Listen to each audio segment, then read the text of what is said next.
आप सुन रहे हैं कहानियों का सफर। डरते रहिए, सुनते रहिए। आइए दोस्तों, आप लोगों का स्वागत है एक और नए एपिसोड में। ये मेरी कहानी मैं आज भी कभी कभी रात को याद करता हूँ और यकीन मानिए मेरी रूह कांप उठती है। ये कोई फिल्मी किस्सा नहीं है, ये वाकई हुआ था मेरे साथ।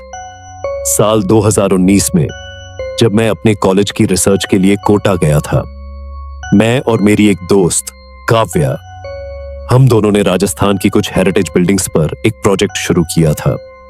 बाकियों ने जयपुर, जोधपुर जैसे बड़े शहर चुने, लेकिन न जाने क्यों मेरा मन बार बार एक ही जगह पर जाकर अटक रहा था, कोटा का बृजराज भवन। कई लोगों ने मना किया, बोले वो जगह अच्छी नहीं है, वहां कुछ अजीब होता है। पर मैंने सोचा, भूत प्रेत जैसी बातें अब कौन मानता है। हम दोनों पहुंच भी गए। दिन में सब कुछ नॉर्मल लगा, पर जैसे जैसे शाम ढली, उस इमारत की दीवारों ने कुछ ऐसा दिखाई दिया जिसे मैं आज भी बयान नहीं कर पाता। मैंने अपनी आंखों से कुछ ऐसा देखा जो इतिहास की किताबों में भी नहीं मिलेगा। और कुछ पल के लिए मैं उस जमाने में चला गया जब वहां खून बहाया गया था। उस दिन मुझे समझ आया कि कुछ जगहें सिर्फ पुरानी नहीं होती, उनमें वक्त कैद होता है और कभी कभी वो वक्त वापस आ जाता है।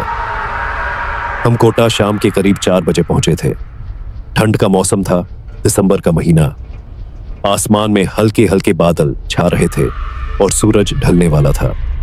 मैं आरव, हिस्ट्री का एक जुनूनी स्टूडेंट, और मेरी साथ में थी मेरी रिसर्च पार्टनर काव्या।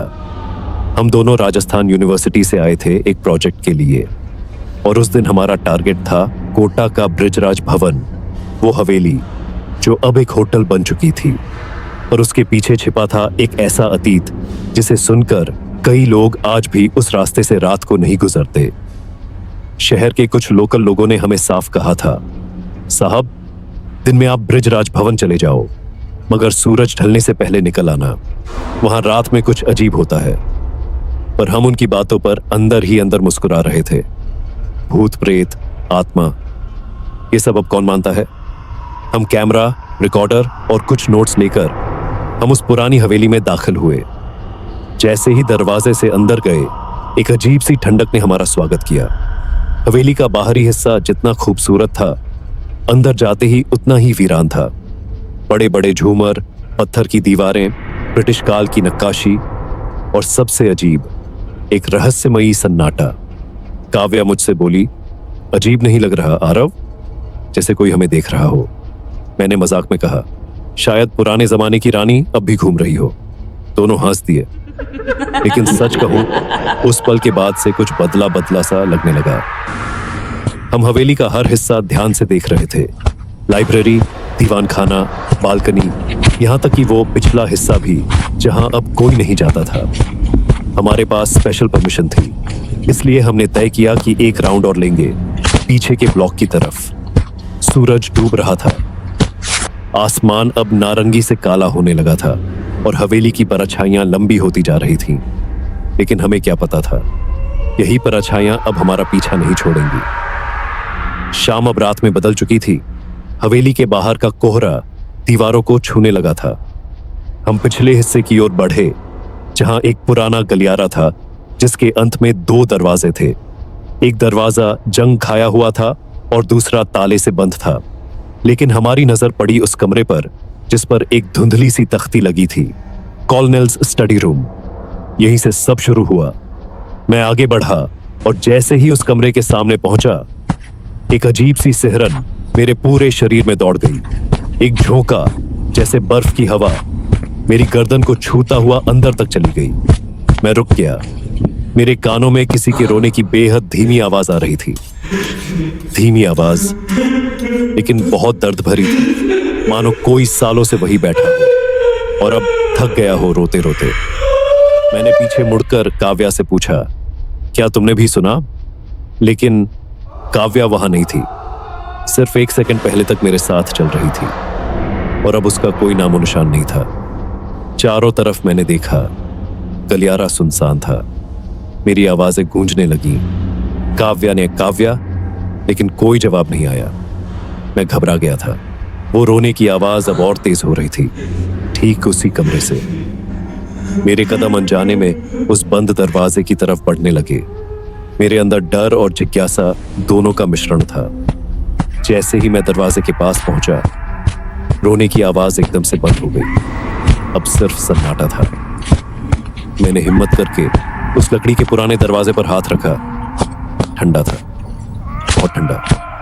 और फिर मेरी नजर पड़ी, उस पर ताला लगा हुआ था। लेकिन तभी क्लिक, दरवाजा खुद ब खुद खुल गया। मैं डर गया, पसीने से तरबतर, और एक पल के लिए लगा शायद ये सपना है। लेकिन नहीं, वो दरवाजा खुला हुआ था मेरे सामने, एक कमरे की तरफ जो अंदर से बिल्कुल अंधेरा था। मैंने अपना मोबाइल टॉर्च ऑन किया और धीरे धीरे अंदर कदम रखा, और तभी मेरी रोशनी एक कोने में पड़ी कुर्सी पर जा टिकी। उस पर कोई बैठा था, पीठ मेरी तरफ, सर थोड़ा झुका हुआ, और बदन पर ब्रिटिश आर्मी की पुरानी यूनिफॉर्म थी। मैंने धीरे से आवाज दी, excuse me, are you okay? कोई जवाब नहीं आया। मैं थोड़ा और करीब गया, और जैसे ही मैंने उसके कंधे पर हाथ रखा, मेरा हाथ उसके शरीर के आर पार चला गया। उस पल की ठंडक आज भी मेरे रोंगटे खड़े कर देती है। मेरी उंगलियां उस आदमी की वर्दी के पार चली गई थीं, जैसे वो कोई इंसान ही नहीं था। मैंने घबराकर अपना हाथ खींचा, और मेरी टॉर्च की रोशनी जैसे ही उसके चेहरे की तरफ गई, वो चेहरा अब भी मेरी आंखों में बसा है। कटा हुआ, जला हुआ सा चेहरा। एक आंख गायब, दूसरी आंख फटी हुई थी, और होंठ पूरी तरह सीले हुए, जैसे किसी ने धागे से टांके लगा दिए हो। वो कोई इंसान नहीं था। उसने धीरे धीरे अपनी गर्दन मेरी तरफ घुमाई। उसकी हड्डियों की चरमराहट की आवाज कमरे में गूंज गई, और उसकी आंख मुझसे सीधी टकराई। मैं चीख भी नहीं सका, जैसे गला जाम हो गया हो। उसके होंठ हिले, लेकिन आवाज नहीं आई। फिर जैसे किसी ने मेरे कान में फुसफुसाकर कहा, तुमने दरवाजा खोला, अब तुम सब कुछ खोगे। मैं वहीं गिर पड़ा। हाथ पैर कांप रहे थे, सांस रुक रही थी, और तभी कमरे का दरवाजा जोर से बंद हो गया, एकदम धड़ाम से। अंदर सिर्फ मैं था और वो। लेकिन जब मैंने पलटकर देखा, वो कुर्सी खाली थी, कोई नहीं था वहां। मैं किसी तरह दरवाजे तक दौड़ा, मगर वो अब अंदर से बंद हो चुका था। मैंने धक्का मारा, खींचा, लेकिन वो हिला तक नहीं। और तभी मुझे दीवार पर कुछ लिखा दिखा, शी इज हियर, लाल रंग से, या शायद खून से। आरव की आंखें अब भी कांप रही थीं।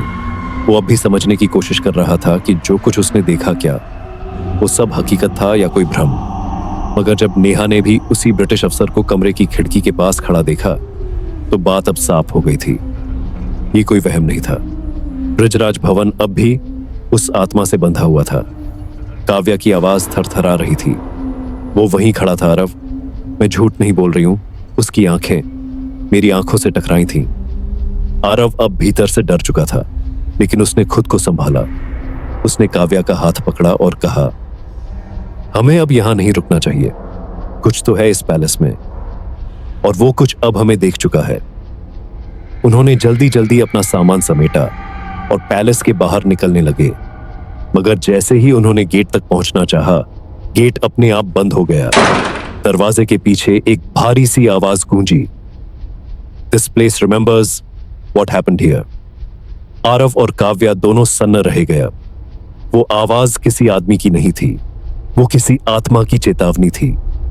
किसी तरह सुबह होने तक दोनों पैलेस के गार्डन एरिया में रुक गए। अगले दिन आरव कोटा के एक लोकल इतिहासकार प्रोफेसर शिवनारायण मीणा से मिलने गया। आरव ने उनसे ब्रिजराज भवन के बारे में पूछा, तो प्रोफेसर कुछ देर चुप रहे, फिर बोले, तुमने जो कुछ देखा वो शायद कर्नल विलियम्स था। ब्रिटिश राज में ये पैलेस उसका हेडक्वार्टर था।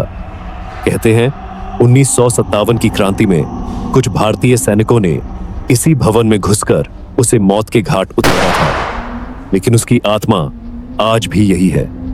शायद इसलिए क्योंकि मरते वक्त उसका मन शांत नहीं था। वो अब भी दुश्मनों की तलाश कर रहा है। प्रोफेसर ने एक पुरानी फाइल निकाली, जो पीली पड़ी तस्वीरें, धुंधले नक्शे और अंग्रेजी में एक लेटर था। उस लेटर में लिखा था, if I die in this palace I vow to guard it till eternity. I will not forgive betrayal. Lieutenant colonel AR Williams अब आरव को साफ समझ आ गया था। जो उन्होंने देखा वो एक रेजिडुअल हॉन्टिंग था, यानी एक ऐसा भूत जो बार बार वही पल जी रहा है जिस पल में उसकी मौत हुई थी। उसका डर, उसका क्रोध अब भी उसी जगह बंधा हुआ है। काव्या ने कहा, वो हमें कुछ दिखाना चाहता था, शायद कोई अधूरी बात जो आज तक कोई नहीं जान पाया। और उस रात आरव ने फैसला किया कि वो इस घटना को डॉक्यूमेंट करेगा पूरी रिसर्च के साथ, और लोगों को बताएगा कि हेरिटेज सिर्फ इमारत नहीं होती, कई बार वो इमारतें अपने अंदर इतिहास के भूत छुपाए होती हैं। आरव और काव्या एक बार फिर उसी पैलेस में लौटे, लेकिन इस बार डर के साथ साथ में एक इरादा था, उस आत्मा को शांति देना। आरव के हाथ में वो पुराना लेटर था जो कर्नल विलियम्स ने अपनी मौत से पहले लिखा था। पैलेस में दाखिल होते ही उन्हें फिर से वही ठंडक महसूस हुई, और अचानक सीढ़ियों पर एक साया नजर आया। लाल ब्रिटिश यूनिफॉर्म, हाथ में राइफल, चेहरा सख्त, लेकिन आंखों में एक अधूरी प्यास। Why did they betray? आत्मा की आवाज सीधी आरव के कानों में गूंजी। आरव ने कांपते हाथों से वो लेटर आत्मा की तरफ बढ़ाया और कहा, आपको किसी ने धोखा नहीं दिया सर। अब वो जमाना चला गया है, आपकी सेवा को याद किया जाएगा, लेकिन अब आपको मुक्त होना चाहिए। एक पल के लिए सब शांत हो गया।